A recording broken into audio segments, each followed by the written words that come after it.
Hey yo hey, hey be a way yo, hey yo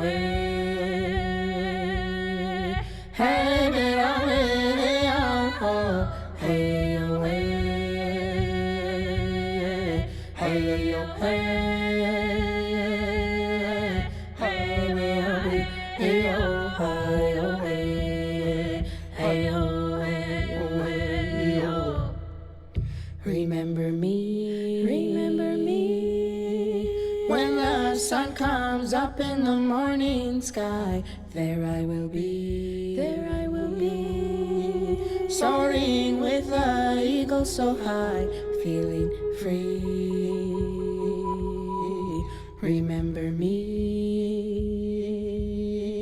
down the road, hand in hand, you and me. Hey-oh, hey-oh, hey-oh. Hey-lo, hey, hey, be-oh, be-oh, hey-oh, hey, be-oh, be-oh, hey-oh, hey-oh,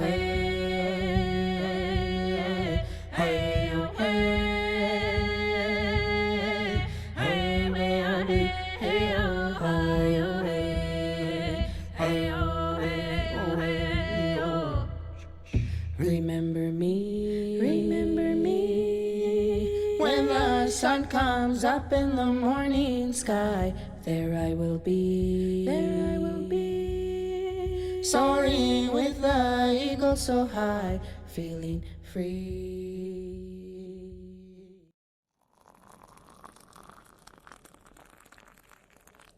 All right, so any palettes that I'm using will be listed down below, the ones that are available to buy. So with that out of the way, let's just go ahead and get started. Today we're going to be talking about a young person by the name of Nevaeh Leigh Kingbird. I hope I have pronounced her name correctly.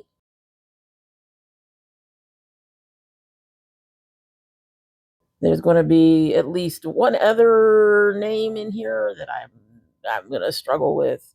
It is what it is. We're just going to go with it. I'm just terrible at pronouncing things, folks. I really am. Nevaeh was born in 2006, and she has been missing since October 22nd, 2021. So she was 15, from Bemidji, Minnesota. Her tribe is the Red Lake Band of Chippewa Indians from Minnesota. There is one source that actually says that she's from another band, but most of them put her in the Red Lake group. Nevaeh was raised in the small town of Bemidji, located in the northern Minnesota and home to approximately 15,000 residents. It is located on the southern shore of Lake Bemidji. Really hoping I'm pronouncing that correctly, but I'm probably not. Which is the northernmost headwater for the Mississippi River and is surrounded by an expanse of national and state forests,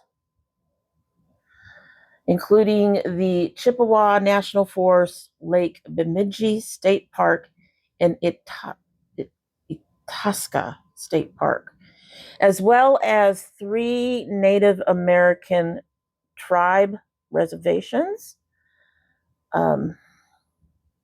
Leech Lake, White Earth, and Red Lake. There was some speculation that she might be from Leech Lake, but by and far, most accounts put her in the Red Lake group.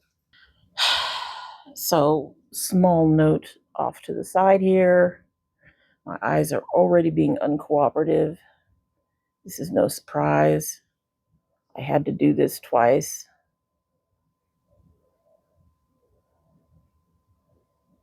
But we were having problems the first time too. Anyway, moving on. Nevaeh was a freshman in high school and had plans to go to college in the big city, either Colorado or New York or some larger place with her sister. She wasn't sure about what she wanted to do or study, but she knew that she wanted to travel. She had a close bond with her family members, her mother and her 4 siblings. She was born in the middle of 5 and was surrounded by a circle of friends, supportive friends at school. She always lent a helping hand in looking after the younger children at home. She was particularly close to her sister, Kaylee. I hope I'm pronouncing that one right too. So much effort. And the two planned to live together in one of the bigger cities like New York. Nevaeh also had an artistic side. She drew, she painted, she used pastels, and she wrote her own poetry.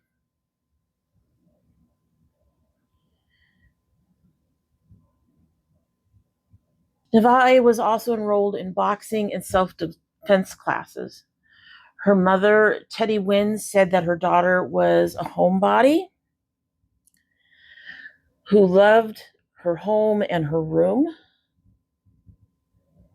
But of course, she's a typical teenager too. She had things that she enjoyed as a typical teenager with her friends.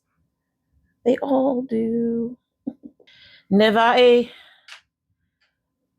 had a lot of friends and was seen as the boss of everybody, even her mom. So she was far from a shy wallflower. She also loved school and her family and Indigenous, and especially the Ojibwe. And Nevaeh knew her language and culture well. Nevaeh was diagnosed as bipolar. Her family was somewhat protective of her. And prior to her disappearance, she was struggling with her mental health as 2 of her friends had committed suicide. One in April of 2021 and another 1 week before Nevaeh disappeared. Nevaeh. I'm trying to pronounce it correctly, folks. My apologies. Nevaeh had been known to run off before, which comes into play about how her case was treated initially. It got better later. But even when she had run off before, she always stayed in contact with her family, especially with her sister, Kaylee. But things had been challenging enough that her mother had taken a week off of work to stay home with her, worried about how she was handling her friend's recent deaths. And that makes sense. I mean,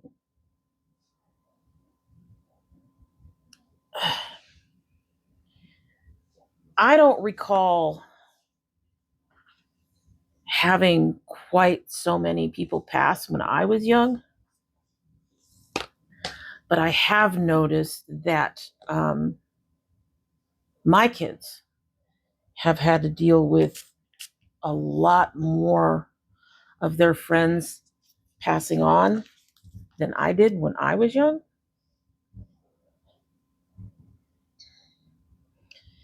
So I've tried to be there for them, and I can understand her mother being there for her. So makes sense to me to take some time off and keep an eye on your baby. That just shows how much she cared about her baby, honestly. Life has been hard without her. She's just been like my best friend, everything in one, like Kaylee, her sister said. Nevaeh was last seen in the area of Washington Avenue South. Interesting, there seems to be a couple of different accounts or similar stories about what happened the night she disappeared. But there are some agreement in them. One of the things that I noted that was different is that most accounts don't indicate that Nevaeh was seen in her family home that night, whereas a more direct account does. That's one of the smaller differences. But in general, they all agreed at what happened. In general. So on the night of October 21st, 2021, Nevaeh received permission from her mom to go to the movies with friends. The two had even agreed on a curfew. So Teddy started to call Nevaeh around 8 p.m. to check in with her, but didn't receive any response. And she assumed that Nevaeh was still at the movies with the friends, basically. However, eventually Teddy started to grow concerned because she still couldn't get a hold of her much later.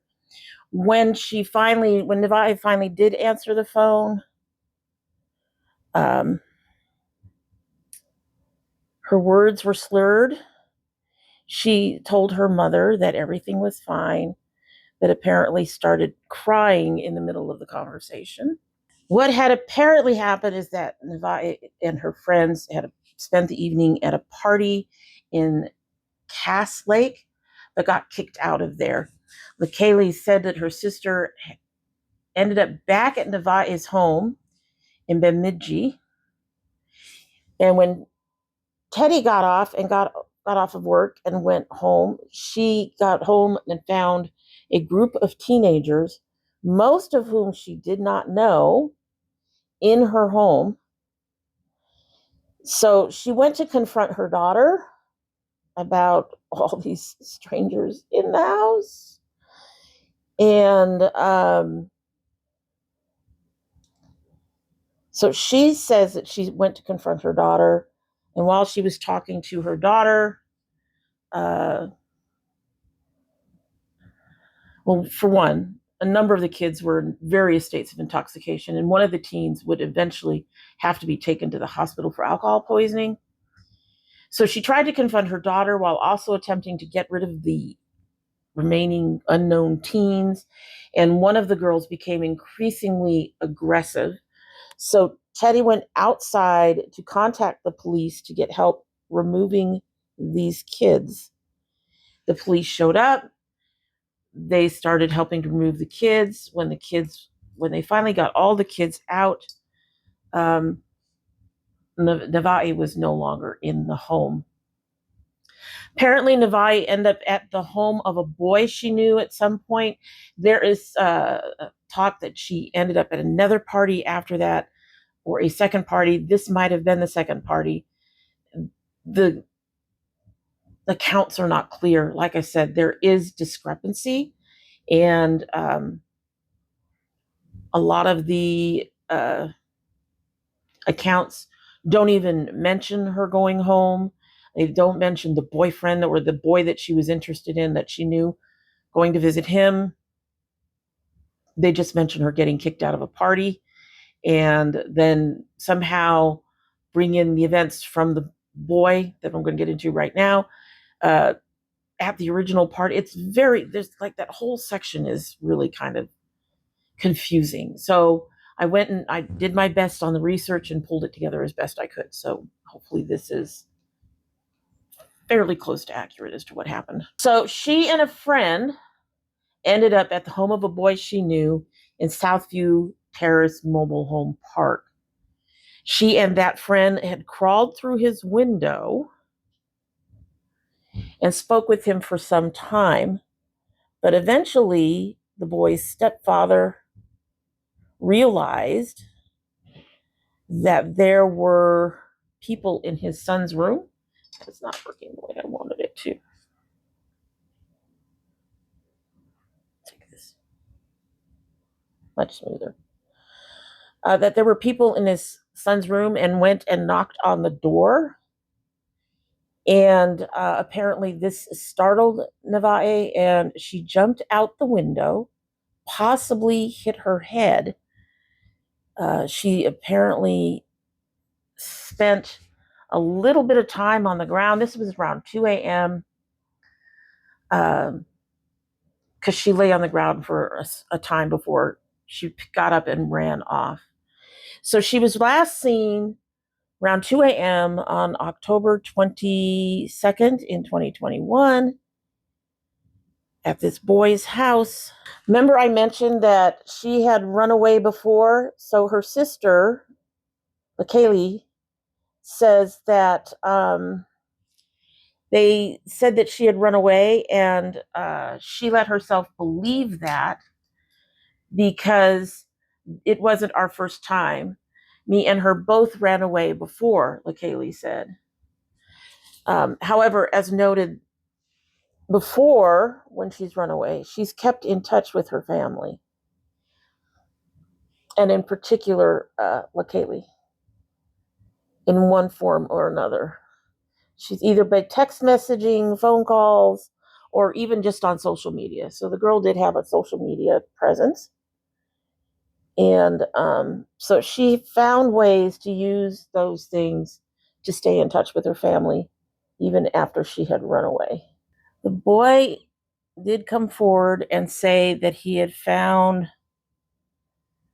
Nevaeh's phone and her friend's phone where they had fallen in the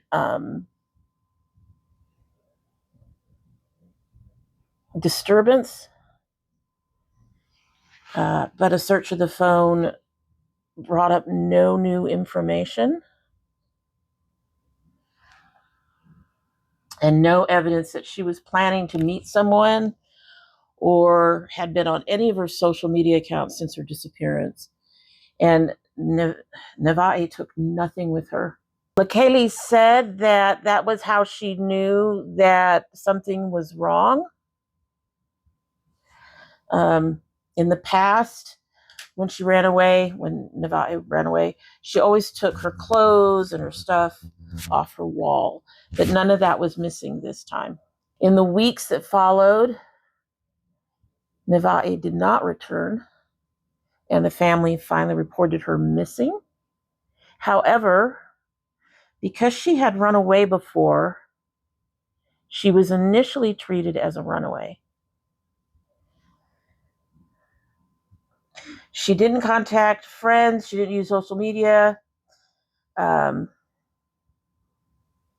She hadn't reached out at all. So Detective Sergeant Dan Seberg with the Bemidji Police Department said that although Nevaeh was reported as a running away, it was still entered in as a missing person. But again, like I said, because she was reported as a runaway, a detective was not immediately assigned. Seberg said that officers went and looked for Nevaeh the night she disappeared, but the search for a true, honest, in there search for Nevaeh was still delayed because she was classified as a likely runaway. So a detective wasn't assigned, and a ground search was not conducted until December, after the investigators learned that she had jumped out of the window and, according to witnesses, possibly hit her head. In 2023, police announced that there had been a possible sighting of Nevaeh near the intersection of Washington Avenue and Pine Grove between the hours of 3:30 and 4 a.m. the day she disappeared. An unknown female matching Nevaeh's description knocked on the door of a nearby home along the main road leading out of town. The girl, described as Native American with dark and wavy hair and highlights, asked the family living there about someone they did not know. Obviously, they told her they did not know this person, so she then left. They described the clothing the girl wore, and it matched Nevaeh's clothing very closely. However, when showed a picture of Nevaeh, they did not recognize her. The search for Nevaeh, when it was finally conducted, was probably one of the longest searches for a missing Indigenous person in that area, lasting about 2 years. All right, not as much down as I'd like, but it's better than it was. Anyway, the search included interviews of many people, searches of numerous vehicles, private properties, public lands, and it utilized airplanes, helicopters, drones, search dog boats, canoes, large and small scale ground searches, excavations, and draining bodies of water covering over, and the whole search covered over 150 acres. Agencies included the Beltrami County Sheriff's Office, the Minnesota Bureau of Criminal Apprehension, Leech Lake Tribal Police, Red Lake Police Department, Cass County Sheriff's Office, and the Minnesota Missing and Murdered Indigenous Relatives Office, plus volunteers. So it was one of the largest searches in Minnesota history. This has been an adventure, folks. This has been an adventure. Moving on. Nevaeh is about 5'5", about 120 pounds. She has brown hair, brown eyes. Both ears are pierced, and she's believed, when she was last seen, to have been wearing either a black zip-up hooded sweatshirt or a red sweatshirt with a bull logo on the back, blue skinny jeans, a white undershirt, and black and red Nike sandals. She has a scar near her left eyebrow and a scar on the back of her left thigh, and her ears are pierced. Nevaeh had a blonde streak on one side of her hair when she went missing.